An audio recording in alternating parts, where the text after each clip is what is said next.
there is a band of countries in Asia that's separating themselves from everyone else. ASEAN, or the Association of Southeast Asian Nations, is a regional organization located in Southeast Asia. Its mission is to promote peace, stability, and economic cooperation among its member countries. The organization has been experiencing a rise to prominence, thanks to its net economic growth, regional integration, geopolitical significance, and regional cooperation on various challenges. Today I wanted to talk about demographics in Southeast Asia, a portion of the world that I think is going to do very well in the decades to come. Different population structures make for different economic structures. So if you have a lot of people aged 20 to 40, you tend to have a really strong workforce and a good consumption base, because those are the people who are building their homes and raising kids. If you have a lot of people aged roughly 45 to 65, you tend to have a very productive worker base, because these are people with decades of experience behind them. And if they don't have a lot of kids, all the income of the society, all the taxes generated can be focused on infrastructure and on-the-job training, making for a very, very, very skilled workforce. One of the reasons I'm so bullish on Southeast Asia is because it's got both of these in balance.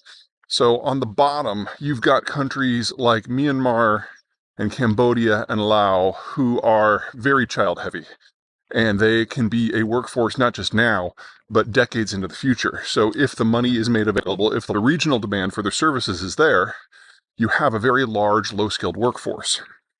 In the middle, you've got a lot of countries like, say, Vietnam particularly, but also Indonesia, and to a lesser degree Malaysia, who are a little bit older, don't have a lot of kids relative to their overall population structure, but a lot of people who are aged 20 to 45. And these are countries that, as a rule, are kind of having their day right now.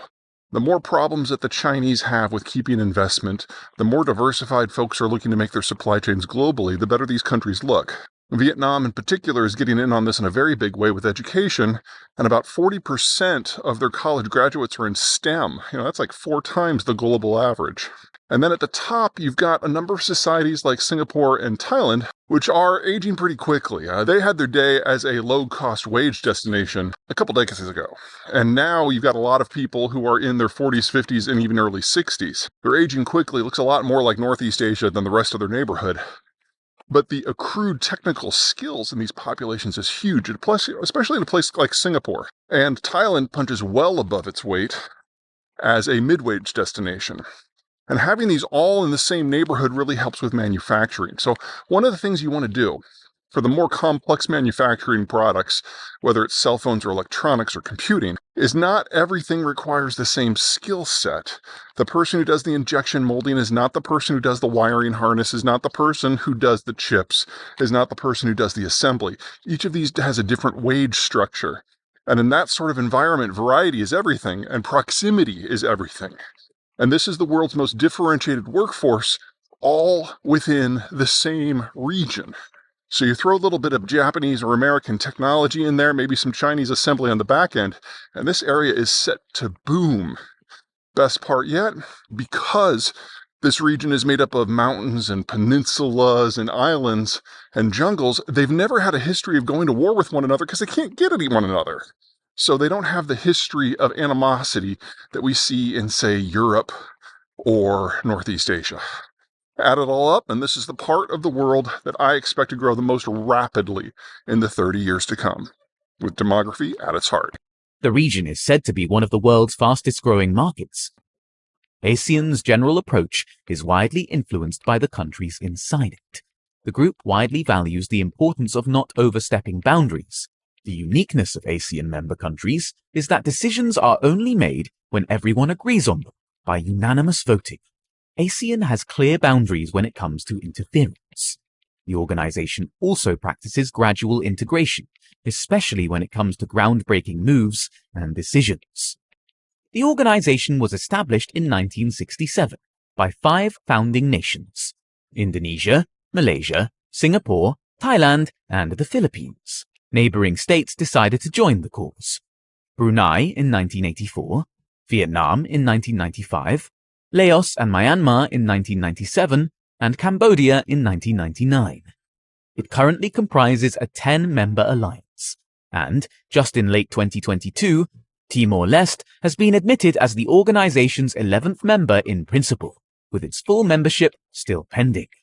With 10 member nations, soon to be 11, ASEAN has a diverse yet somewhat similar geographical and cultural identity. The 10 countries have similar cultures and values due to proximity and long-standing trade relations with each other. When it comes to geography, there is clear diversity between them, as some are archipelagos and peninsulas, while others are landlocked or are located on the mainland. The countries are able to offer diverse products, at the same time having connections with each other thanks to similarities both in culture and accepted norms. ASEAN has been recognized as the most successful multilateral organization in Asia. This success has been achieved due to regional cooperation. If the organization was a single country, it would already be the 7th largest economy in the world. ASEAN was founded specifically to accelerate economic growth among members, but it also works on social progress and cultural development. One could argue that the rise ASEAN is seeing today stems from its prioritization of peace and security. It is precisely because of this togetherness the members work hand in hand in order to produce tangible outcomes that resulted in the region seeing significant economic growth since its founding. The ASEAN organization prioritizes collectivism rather than individualism. By 2030, 70% of ASEAN's population will become middle class. The region is also forecasted to become the world's 4th largest economy in the coming decade. These predictions are supported by the fact that in recent years, technology and e-commerce have become widespread in the region. This phenomenon opened up doors for businesses to invest in ASEAN countries, improving the economy. ASEAN's successful adaptation to the digital age has opened doors for hosting globally competitive businesses within their borders. It is clear that the region is highly competitive, but in a positive manner. It has been able to integrate itself into the global economy by sharing resources and working with each other to produce desirable outcomes. The contribution of each country is not equal and the same, but thanks to the organization's framework, the win of one is also the win of all. One of ASEAN's biggest assets is its booming digital technology sector. The rise of social media like Douyin, the booming entertainment industry, and general internet and mobile users have immensely contributed to the advancement of the tourist, entertainment, and information technology industry. The organization has continuously been working on creating sustainable infrastructure development in order to assist the economic building of each member state. This will grant access to the regional ecosystem to be able to reach its co-members, allowing for mutual economic development. These infrastructure development projects also open up opportunities for the states because it makes them more palatable to both foreign and local investors. ASEAN also has a master plan for connectivity, which does not only include roads and highways, railways, airports, industrial estates, power and digital hubs, but also the improvement of people-to-people linkages. This means attracting top talent to further their cause of being an advanced technological hub.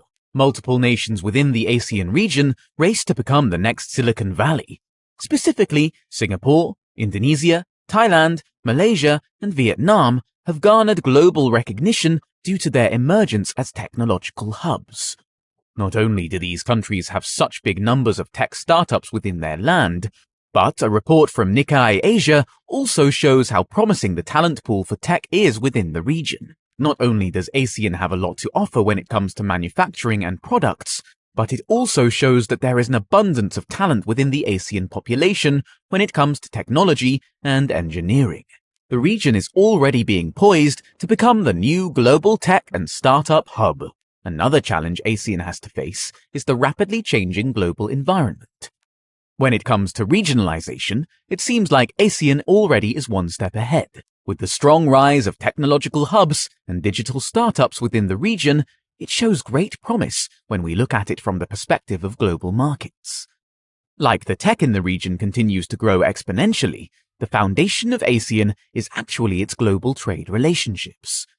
8 out of 10 countries in ASEAN are already part of the World Trade Organization, while the other 2, Vietnam and Laos, are negotiating membership.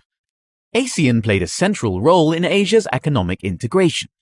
In 1992, the organization's members established the ASEAN Free Trade Area, with the intention of creating a single market, increasing intra-ASEAN trade and investment, and attracting foreign investment. Taxes and tariffs were removed to allow for freer trade within the region. This lessens expenses and improves profits. Now, with this single market, ASEAN is now able to offer to the world a wide variety of top-of-the-line products manufactured hand-in-hand by neighboring nations.